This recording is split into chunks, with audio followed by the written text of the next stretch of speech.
오늘은 우리 주위에서 흔히 볼 수 있는 감기에 대해서 설명을 드리도록 하겠습니다. 감기는 흔히 환절기나 겨울철에만 걸리는 것으로 알고 있는데요. 요즘은 냉난방기가 잘 발달되어 있고 또 습도가 높기 때문에 사시사철 전체적으로 감기에 걸리는 경우가 많습니다. 감기는 가장 흔한 급성 상기도 질환으로서 보통 기침, 발열, 두통, 콧물, 코막힘, 재채기, 가벼운 몸살 등을 동반하는 흔한 질환입니다.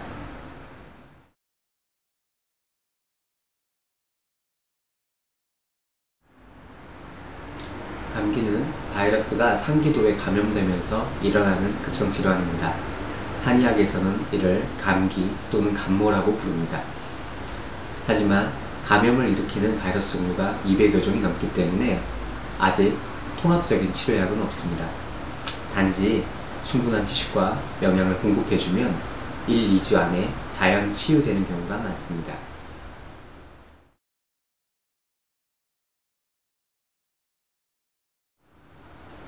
감기에 일반적으로 항생제 처방을 많이 사용합니다. 또한 기침 가래를 억제하기 위해서 진해거담제, 콧물, 코막힘을 억제하기 위해서 항히스타민제를 처방하는 경우도 있습니다.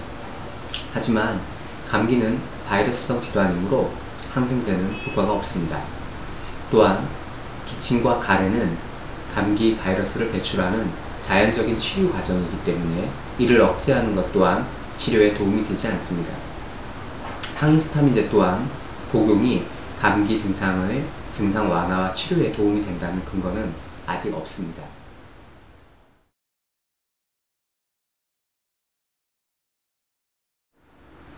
앞서 말씀드린 바와 같이 감기는 자연 치유되는 질환이기 때문에 특별한 치료나 약이 필요하지는 않습니다. 하지만 만성 소모성 질환이나 아니면 나쁜 질환에서 초기 증상이 감기와 비슷하기 때문에 다음과 같은 경우에는 꼭 병원을 방문하셔서 진찰을 받으시는 것이 좋겠습니다.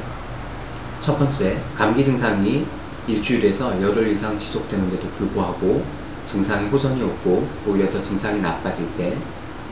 둘째, 심한 고열, 예를 들면 39도 이상의 고열이 동반되는 경우나 또는 영유아, 노인, 면역 억제제를 복용 중인 만성 질환자분에서는 진찰을 받으셔야 됩니다.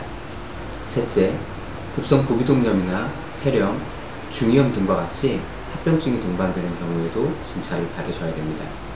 넷째, 심한 두통이 있거나 또는 복통, 설사 등의 위장관 질환을 겸하는 경우에도 진찰을 받으시는 것이 좋겠습니다. 마지막으로 특히 소화에 있어서 아이가 잘 놀지 않고 심하게 보채거나 탈주 증상 등을 동반하는 경우에는 진찰을 받으시는 것이 꼭 필요합니다.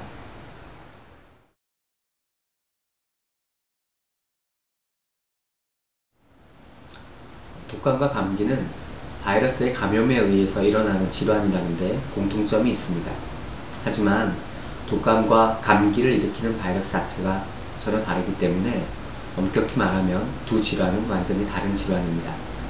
흔히 겨울철에 맞으시는 독감 예방접종은 감기를 예방하거나 치료하는 주사는 아닙니다. 흔히 감기와 독감은 비슷한 증상을 일으키지만 독감의 경우에는 고열, 몸살 등의 증상이 훨씬 심하고 합병증이나 치료에 대한 부작용도 심각하기 때문에 고연령 환자층이나 만성질환자 또는 소아에 있어서는 독감에 감염되게 되면 적절한 대증 치료를 받으시는 것이 꼭 필요합니다.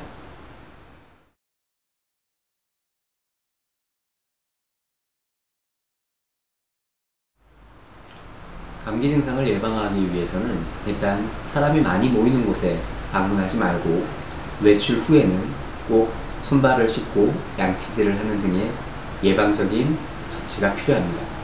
하지만 감기는 대부분 비말 감염에 의해서 감염되므로 이를 완전히 예방하기는 어렵습니다. 차라리 평소 적절한 운동과 영양 섭취, 휴식을 하고 충분한 수분 섭취를 해주시는 것이 오히려 예방에 더 중요하다고 할 수 있겠습니다. 마지막으로 말씀드리면 감기는 아직까지 특별한 치료 방법이 없고 대부분 자연 치유되는 질환이지만 평소 위생을 철저하게 하고 충분한 운동, 영양섭취, 휴식을 취해 주신다면 보다 건강한 삶을 영위하는 데 도움이 되실 것 같습니다.